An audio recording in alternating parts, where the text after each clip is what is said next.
آج جس موضوع کے اوپر ایک مختصر سی گفتگو آپ سے کرنی ہے وہ آزادی ہے، کیونکہ اگست کا مہینہ ہے۔ 14 اگست کو ہمیں یہ بتایا گیا کہ جی پاکستان آزاد ہوا تھا۔ گو کہ جو ڈاکومنٹ ہے پاکستان بننے کا، جس کے اوپر لارڈ ماؤنٹ بیٹن کے سائن ہیں، وہ 15 اگست کا ہے، لیکن ہم نے جو ہے 14 اگست کو اپنا یوم آزادی جو ہے وہ ہم مناتے رہے 1951 کے بعد خاص طور پہ۔ اور یہ کوئی ایسی اچنبے والی بات نہیں ہے، امریکہ کے ساتھ بھی ایسے ہی ہوا ہے کہ نیشنل ڈے آف انڈیپینڈنس کوئی اور ہوتا ہے، آزادی کسی اور دن ملی ہوتی ہے۔ لیکن یہ بہرحال یہ جاننا ضروری ہے، لیکن اس میں کوئی ایسی غیر معمولی بات نہیں ہے۔ اس حوالے سے جب ہماری بہن سیدہ دیپ سے بات ہوئی تو یہی طے پایا کہ آزادی کے اوپر کچھ بات کریں گے کہ آزادی ہوتی کیا ہے۔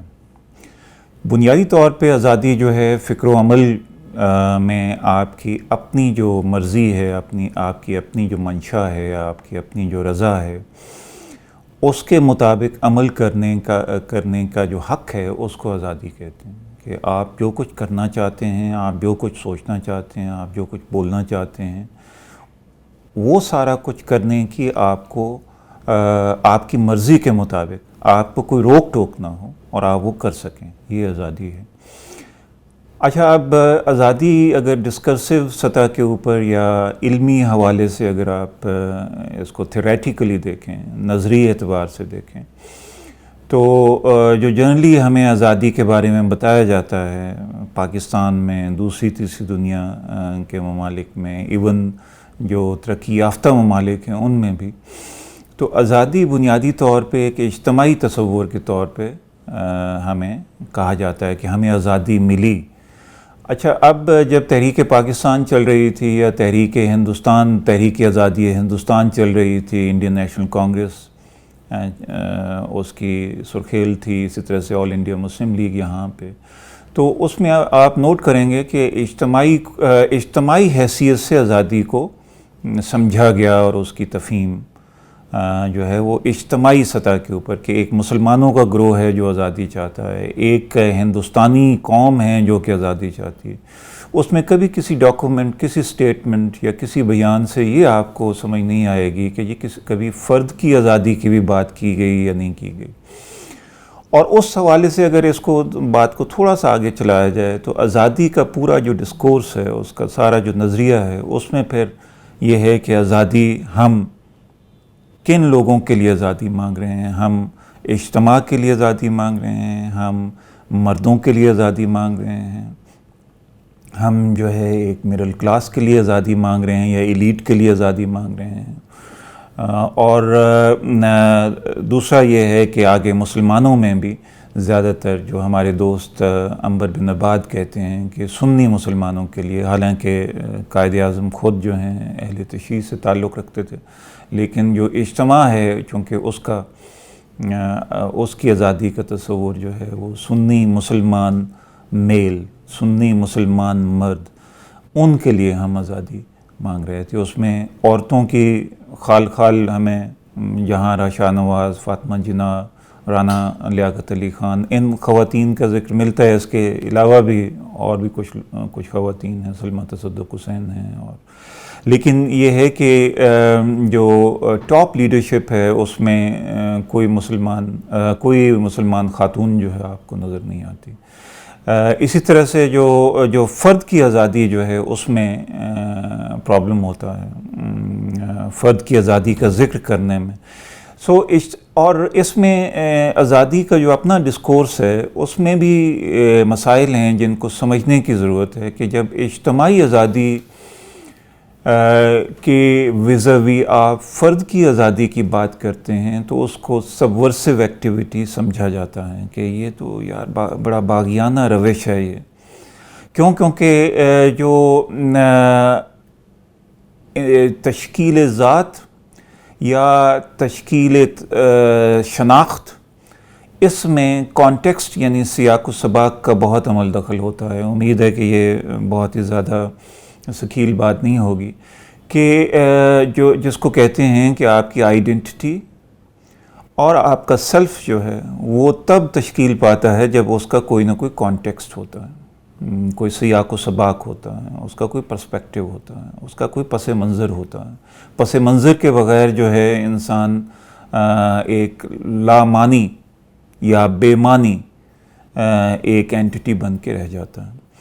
سو اب اس میں ہوتا یہ ہے کہ جو آپ کا اجتماعی آزادی کا جو سیاق و سباق ہے یا پس منظر ہے وہ عمومی طور پہ کچھ اور ہو سکتا ہے، اور فرد کا جو سیاق و سباق ہے وہ کچھ اور ہو سکتا ہے۔ ان دو سیاق و سباق یا پس ہائے مناظر میں ڈفرنس ممکن ہے، اس میں جو ہے اس میں اختلاف ہو سکتا ہے اور ہوتا بھی ہے۔ مثلا ایک ہمارے بزرگ تھے، وہ فوت ہو گئے تو ہمارے دیہات میں، گاؤں میں، تو وہ اکثر یہ کہا کرتے تھے کہ یار وہ میرا دوست تھا ایک ڈاکٹر رام چندر، وہ پارٹیشن ہو گئی چلا گیا تو اس کے بعد سے میں تو ٹھیک ہی نہیں ہوا۔ ویسے وہ مسلمان، پریکٹسنگ مسلم، سارا کچھ، لیکن ایک فیتھ جو ہے ایک ہندو ڈاکٹر کے اوپر۔ اسی طرح سے بہت سے بزرگوں سے میں نے یہ سنا کہ جی میتھمیٹکس تو میں نے فلاں ہندو ٹیچر سے پڑھی تھی، یار جب سے وہ گیا تو میتھمیٹکس کا یہاں پہ بیڑا غرق ہو گیا۔ اب یہ جو ہے یہ ایک انفرادی سیاق و سباق ہے۔ اچھا، اس سیاق و سباق کی اگر نیٹی گریٹی میں جائیں تو یہ اجتماعی سیاق و سباق سے متضاد ہے۔ اگر اس انفرادی سیاق و سباق کو اگر آپ پوائنٹ آف ریفرنس بنائیں تو یہ جو شخص جو یہ باتیں کرتا ہے، یہ بیانات دیتا ہے، یہ اسرشنز جو ہیں جس کی ہیں، وہ پھر غدار ٹھہرتا ہے، وہ پھر فاسق و فاجر بھی ٹھہرتا ہے۔ اچھا، اس میں ایک اور چیز بھی ہوتی ہے جو کہ آپ لوگوں کے سمجھنے کے لیے بہت ضروری ہے، کہ جو فرد کا پس منظر یہ سیاق و سباق ہے وہ بہت حد تک تاریخی اور ثقافتی اس کا حوالہ ہوتا ہے، وہ ایکچوئل ہسٹوریکل فیکٹ کے اوپر مبنی ہوتا ہے۔ جو اجتماعی آزادی کے پیچھے جو پس منظر ہوتا ہے یا ڈسکورس ہوتا ہے وہ جنرلی کنسٹرکٹڈ ہوتا ہے، وہ تشکیل پاتا ہے۔ جو انفرادی پس منظر ہے وہ ہوتا ہے، جو اجتماعی پس منظر ہے وہ تشکیل پاتا ہے، constructed, that's a constructed reality whereas the individual context is a historical reality۔ اور اس میں جو ہسٹری میں ہم لوگ اب جب یہ بات کرتے ہیں کہ یہاں پہ بہت ہمارے پاکستان میں تو استعمال ہوتی ہے بات کہ جی سچائی کی تلاش، اب سچائی کیا ہے، اب پرابلم پاکستان میں یہ ہے کہ سچائی کو بھی ڈیکنسٹرکٹ کرنے کی ضرورت ہے۔ سچائی جو ہے وہ اس کو سمجھا جاتا ہے جو اجتماعی آزادی کا سیاق و سباق ہوتا ہے، کہ بھئی ہندو ظالم تھے، انگریزوں نے ہمارے اوپر ظلم کیا، سو ہمارے لیے یہ بہت ضروری تھا کہ ہم آزادی لے لیتے ہیں۔ سو یہ اجتماعی ایک سچ ہے جو کہ کنسٹرکٹڈ ہے۔ ذاتی حوالوں سے بڑے بڑے لوگ ہیں جن کا پاکستان کے اوپر بہت ایمان و ایقان ہے، لیکن ان کے جو دوستیاں اور ان کے تعلقات جو ہیں وہ غیر مسلموں سے ہوئے، لیکن وہ یہ سارا سیاق و سباق جو ہے دب گیا ہے اجتماعی پس منظر میں۔ اور اس میں سچائی کی بات کو جب میں تھوڑا سا آگے بڑھانا چاہوں گا کہ سچائی جو ہے وہ ایک نہیں ہوتی، وہ ملٹیپل سچائیاں ہوتی ہیں۔ ہر شخص کی اپنی سچائی ہوتی ہے اور اس کا بھی اپنا سیاق و سباق ہوتا ہے۔ کیونکہ سچائی کی تفہیم جو ہے انفرادی سطح کے اوپر، اس کا بھی بہت حد تک انحصار سیاق و سباق کے اوپر ہوتا ہے۔ سو ہم جب یہ کہتے ہیں کہ تم غلط ہو تو وہ غلط نہیں ہوتا، وہ اپنی سچائی کے حوالے سے بات ٹھیک کر رہا ہوتا ہے اپنے پس منظر کے حوالے سے، لیکن ہمیں وہ غلط لگتی ہے۔ کیونکہ سچ جو ہے وہ ڈیکنسٹرکٹ کر کے وہ ملٹیپل ہو گیا ہے۔ ملٹیپل، یہ خاص طور پہ جب سے پوسٹ ماڈرن ڈسکورس آیا ہے، اس میں سچائی جو ہے اس طرح کی ایک وحدانی کیفیت یا وحدانی جو اصول ہے وہ نہیں رہا، وہ بلکہ بکھر گیا ہے بہت سارے لوگوں کی کے لیے سچائی جو ہے وہ ڈفرینٹ ہوتی ہے. اسی طرح سے آزادی کے اوپر اگر اسی بات کی تطبیق کی جائے تو آزادی کا مطلب بھی ہر شخص کے لیے ڈفرینٹ ہوتا ہے, اور ہر لمحے میں نئے امکانات جو ہے وہ وجود میں آتے ہیں, اور ان امکانات کے تصرف سے آگے تخلیقی عمل جو ہے وہ جاری و ساری رہتا ہے. لیکن وہ تخلیقی عمل تب ممکن ہوتا ہے جب انفرادی سطح کے اوپر آپ آزادی کو یقینی بناتے ہیں.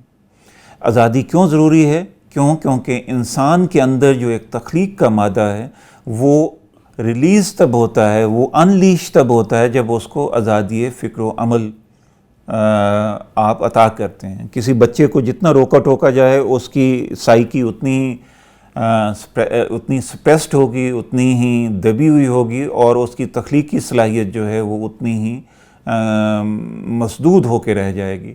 اسی وجہ سے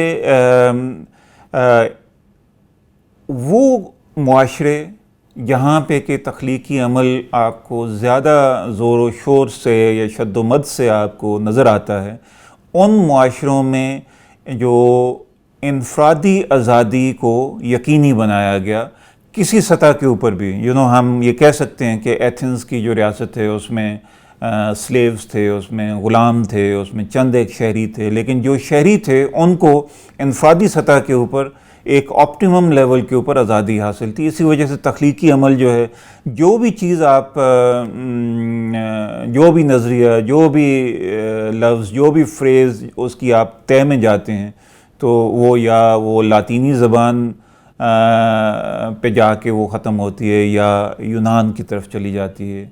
سارا فکری جو اثاثہ ہے مغرب کا وہ یونان کی تہذیب میں آپ کو نظر آئے گا. وہ کیوں نظر آئے گا؟ کیونکہ وہاں پہ انفرادی سطح کے اوپر جو وہاں پہ کے سٹیزنز تھے وہ تھوڑی تعداد میں تھے, لیکن ان کو مکمل طور پہ فکر و عمل کی آزادی تھی.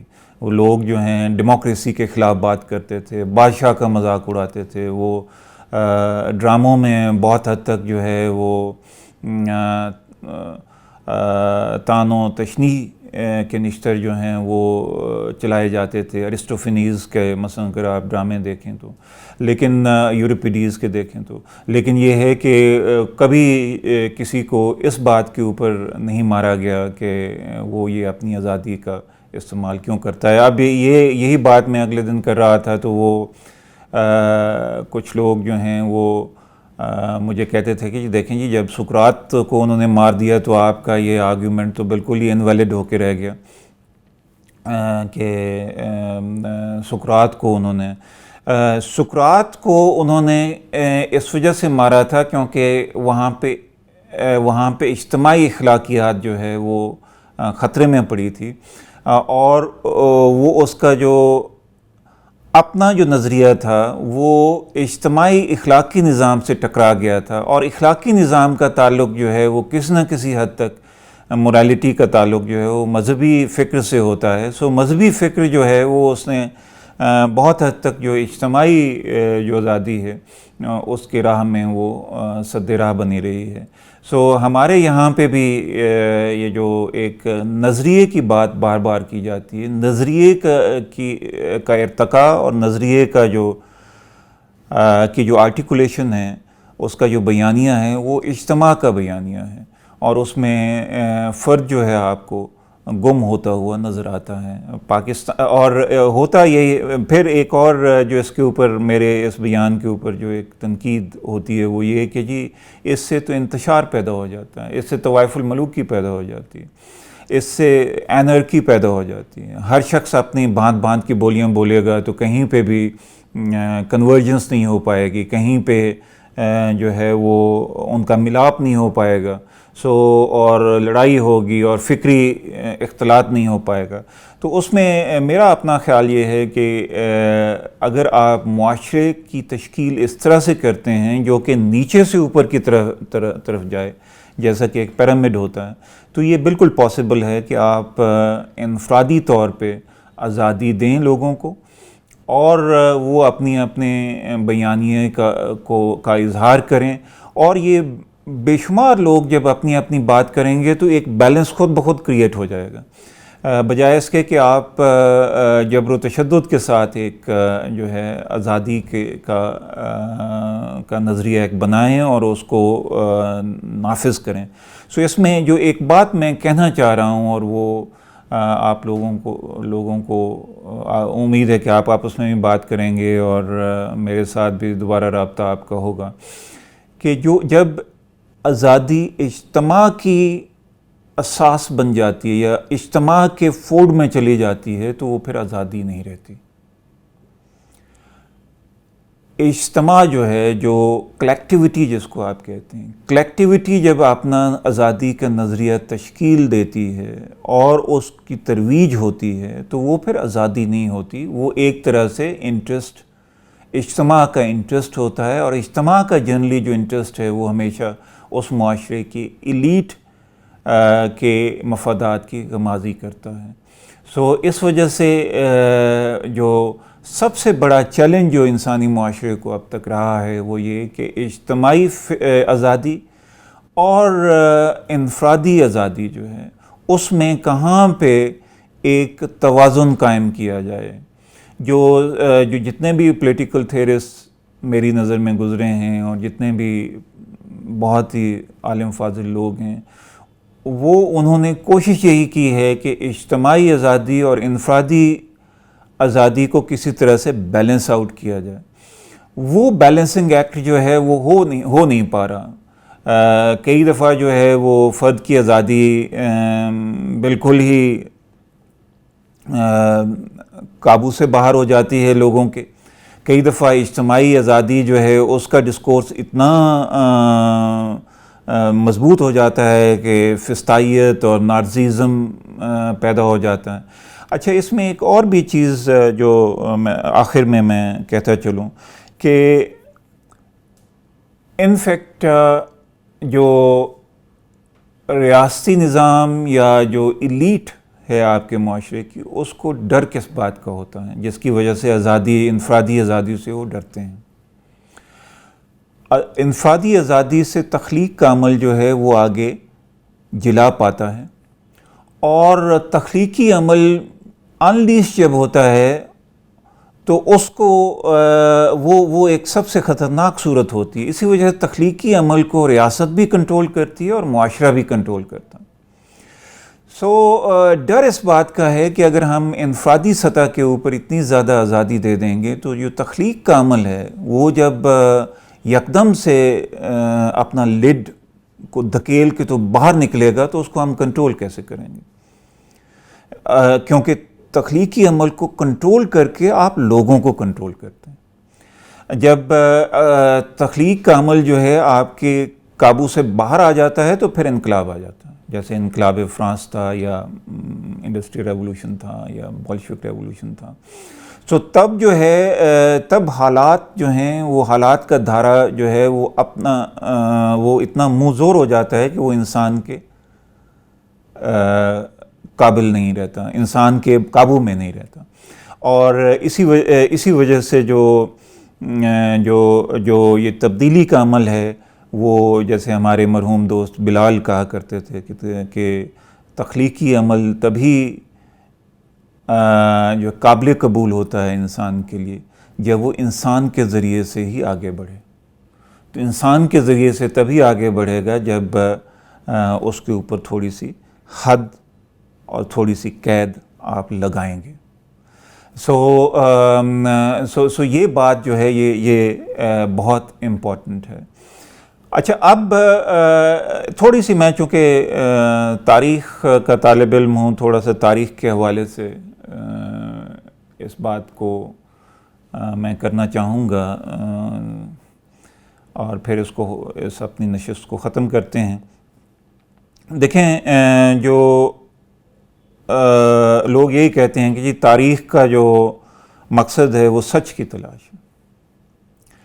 اچھا، یہ بات جو ہے یہ ہے تو بہت پرانی، لیکن اس کو تھیورائز کیا جرمنوں نے.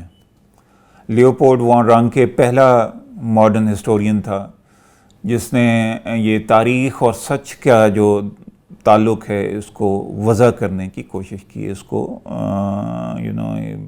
brought them together. اور اب سچ کو کیری کیا چیز کرتی ہے؟ سچ کو کیری کرتا ہے فیکٹ.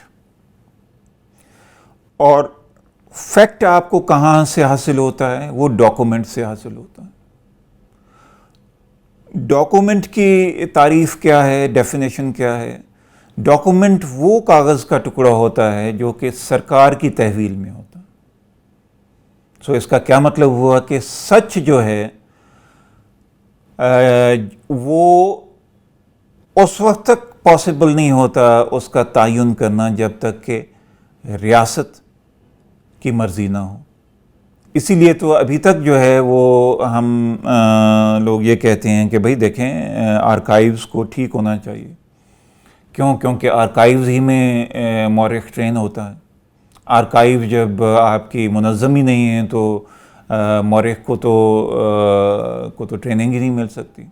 لیکن یہ ہم بھول جاتے ہیں کہ بھئی دیکھیں جب آپ آرکائیوز میں بھیجتے ہیں تو وہ وہاں پہ جو فیکٹ تلاش کرتا ہے وہ فیکٹ جو ہے وہ سرکار کا فیکٹ ہوتا ہے، سرکار کا دیا ہوا فیکٹ ہوتا ہے، کیونکہ وہ سرکار کی تحویل میں ہوتا ہے. اور اس فیکٹ کا سیاق و سباق بھی جو ہے کون بناتی ہے؟ سرکار بناتی ہے یا ریاست بناتی ہے؟ سرکار چھوڑیے، ریاست بناتی ہے. اور وہ جو ہے وہ اجتماع کو پریزرو کرنا جو ہے وہ ریاست کا اور ہمارے معاشرے کا اولین جو ہے ترجیح یہی ہوتی ہے کہ اجتماع کو آپ پریزرو کریں. اور اس کو پریزرو کرنا جو ہے وہ تبھی ممکن ہے جب آپ کے قبضہ و قدرت میں فیکٹ بھی ہو، ڈاکومنٹ بھی ہو، اور آرکائیو کے اوپر بھی آپ کا افسر لگا ہوا ہو، کیونکہ آرکائیوز میں دستاویز جو ہے وہ جمع ہوتی ہے اور وہیں پہ وہ پریزرو ہوتی ہے. اب یہاں سے نیشنلزم اور تاریخ کا آپس کا جو تعلق ہے، قوم پرستی کے جذبے کا اور تاریخ کا تعلق یہاں سے شروع ہوا. اور پھر 19ویں صدی میں مورخ کا یہی کام ٹھہرا کہ وہ جو قومی ریاست ہے اس کی تشکیل اور اس کی بات کرے، اس کی تعمیر و ترقی میں مومد و معاون ثابت ہو، اور وہ لوگ جو کہ انفرادی سچائی کی بات کرتے ہیں ان کو کنڈیم کرے. تو یہ جو سبھی لوگ جو انفرادی سچائی کی بات کرتے تھے اس میں بے شمار لوگ آئے 19ویں صدی میں بھی، 20ویں صدی میں بھی. وہ کنڈیم اسی وجہ سے ہوئے کیونکہ اجتماعی جو سچائی تھی جس کے پیچھے ریاست کھڑی ہوئی تھی وہ انہیں قابل قبول نہیں تھا. اور اس میں تاریخ بہت حد تک جو اجتماعی سچائی ہے اس کو اسٹیبلش کرنے میں اس نے اپنا رول پلے کیا. تو یہاں پہ آ کے تو 1968 میں جو تحریک چلی ایک یورپ میں بھی اور اس کا اثر بہت حد تک امریکہ میں بھی ہوا، انہوں نے اس چیز کو چیلنج کیا، اجتماعی سچائی کی بات کو. اور تاریخ کا جو تعلق ہے، جو نیریٹو کا تعلق ہے، جو ٹیکسٹ کا تعلق ہے، اس کو انہوں نے ری ایگزامن کیا. اور اس میں بہت حد تک ایک بات جو ہے وہ ابھی تک پاکستان میں نہیں ہوئی، اور میرا خیال ہے یہ بہت حد تک اس کے اوپر فردر بات ہونی چاہیے کہ ٹروتھ کو جو ہسٹری میں جو کہا گیا، ہسٹری میں جو لفظ استعمال ہوتا ہے ٹروتھ کے لیے یا سچائی کے لیے، وہ آبجیکٹیوٹی ہوتا ہے، جس کو آپ معروضیت کہتے ہیں. آبجیکٹیوٹی اور ٹروتھ میں ایک تھوڑا سا فرق ہے. ٹروتھ جو ہے وہ بہت بڑی کیٹیگری ہے جس کو کہ ڈیفائن کرنا مشکل ہوتا ہے. اس کی وہ کرسٹلائز کس طرح سے ہوگا، کس طرح سے اس کو آپ اس کی تشریح کیسے کریں گے، اس کی توضیح کیسے کریں گے. آبجیکٹیوٹی جو ہے وہ سائنٹیفک نام ہے ٹروتھ کا، جو کہ سائنٹیفکلی ویریفائیبل ہوتی. ٹروتھ کا وہ حصہ جو کہ سائنسی حوالے سے آپ ثابت کر سکیں اس کو آبجیکٹیوٹی کہا جاتا ہے. اور آبجیکٹیوٹی اور ہسٹری کا تعلق بہت ہی اٹوٹ قسم کا ہے. 1968 میں یہ جو آبجیکٹیوٹی ہے اس کو ڈیکنسٹرکٹ کیا گیا. کہا کہ آبجیکٹیوٹی جو کہ سائنٹیفکلی ویریفائیبل ٹروتھ ہے، یہ انفیکٹ جبر کو رائج کرتی ہے، جبر کو رواج دیتی ہے. کیونکہ آپ اس کو سچائی سمجھتے ہیں، آپ پھر اپنے اوپر یہ فرض کر لیتے ہیں کہ دوسرے بھی اس سچائی کو مانیں، اور اگر وہ نہیں مانتے تو ان کی پھر ایسی کی تیسی. یہ جو مشیل فوکو اور دریدا اور یہ بہت سے جو پوسٹ ماڈرنسٹ جو انٹلیکچولز ہیں، ان کا یہی کہنا تھا کہ جی یہ ہر ذات کا اپنی سچائی ہوتی ہے، اور جو آپ لفظ بولتے ہیں وہ کوئی الٹیمیٹ اس کا معنی نہیں ہوتا، اور یہ جو ٹیکسٹ ہوتا ہے اس کا تعلق طاقت کے ساتھ ہوتا ہے. سو ٹیکسٹ جو ہے سچائی کی تلاش نہیں کرتا، وہ بہت حد تک طاقت کو اسٹیبلش کرتا ہے. میرا خیال ہے آج اتنی ہی گفتگو کافی ہے. تو پھر کبھی موقع ملا تو اگر اس میں سے کوئی آپ کو ابہام کسی صورت میں پیش آتا ہے تو وہ اگر آپ سعید ادیب کو یا اس آفس کو آپ لکھیں یا بات کریں تو جو بھی ابہام ہوگا، جو بھی مشکل ہوگی، اس کو رفع کرنے کی کوشش کی جائے گی. بہت بہت شکریہ.